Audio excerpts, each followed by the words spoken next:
চাহিদার তুলনায় সরবরাহ কিছুটা কম থাকায় গত সপ্তাহের তুলনায় কেজিতে 5 থেকে 10 টাকা বেড়েছে ব্রয়লার মুরগির দাম। যদিও গরু ও খাসির মাংসের দামে কোনো পরিবর্তন আসেনি।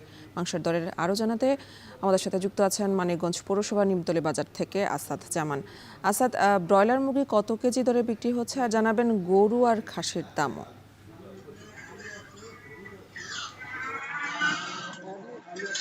মানিকগঞ্জ পৌরসভার নিমতলী মাংসের বাজারে আসলে গত কয়েক সপ্তাহের তুলনায় কিন্তু দেখা গিয়েছে আজকে বাজারে ব্রয়লার মুরগির সরবরাহ কম, যার কারণে কিন্তু কেজিতে 5 থেকে 10 টাকা জানিয়েছেন।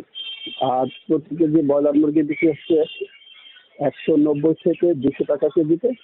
অপরদিকে আমরা দেখেছি যে এই বাজারে খাসি এবং গরুর যে মাংস রয়েছে সেগুলোর দাম অপরিবর্তিত রয়েছে। আর গরুর মাংস বিক্রি হচ্ছে 720 থেকে 750 টাকা কেজিতে, অপরদিকে খাসির মাংস বিক্রি হচ্ছে 1200 টাকা কেজিতে। আমরা কথা বলেছি ব্রয়লার মুরগি যারা বিক্রি করে, তারা জানিয়েছেন যে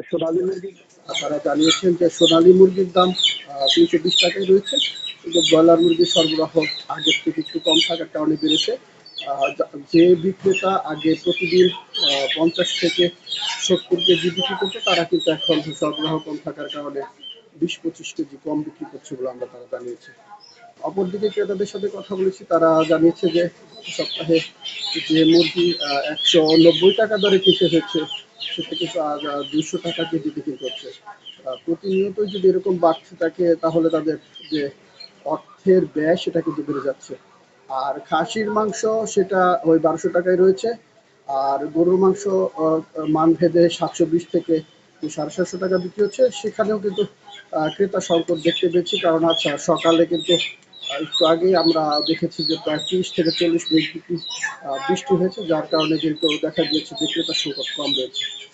তো আরেকটা বিষয় বলতে, এই জায়গার যে মুরগির ব্যবসায়ীরা রয়েছে তারা আমাদের কাছে জানিয়েছেন যে তারা সরবরাহ কম পাওয়ার কারণ মূলত যারা খামারি তারা কিন্তু দেখা গিয়েছে যে যে ফিড মুরগির ফিড সেটার দাম কিন্তু তুলনামূলকভাবে বেড়ে যাওয়ার কারণে কিন্তু তারা লাভ কম হওয়ার কারণে তারা মুরগির যে উৎপাদন সেটা কিন্তু কমিয়ে দিয়েছে, যার কারণে কিন্তু এই প্রভাবটা এই খুচরা বাজারে পড়েছে।